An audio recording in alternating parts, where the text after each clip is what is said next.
ఇక పొద్దునే మొదలు పెట్టినావా నీ బాసుగాల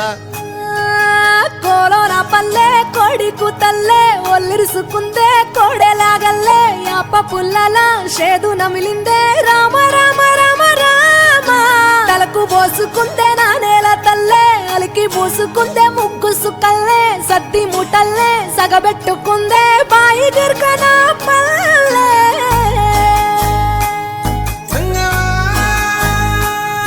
ఏ తెల్లని పాలధారలల్ల పల్లె తెల్లారుతుంటదిరా గుళ్ళోని గంటలు కాడెట్ల మెడలోన జంటగా మోగుతూ ఉంటాయిరా నాగలి భుజాన పెట్టుకుంటే దోస్తులు చెయ్యేసినట్టేరా కొట్టు గోదా పక్కన ఉంటే కొండంత బలగం ఉన్నట్టురా చల్లగాలి మోసుకొచ్చెరా సేను శిలకల ముచ్చట్లు దారి పొడుగు సెట్ల కొమ్మలా రాలుతున్న పూల సప్పట్లు గట్టి మోపులు కాల్వ కట్టులు చెమట సుక్కల్లో తడిసిన ఈ మట్టి గంధాల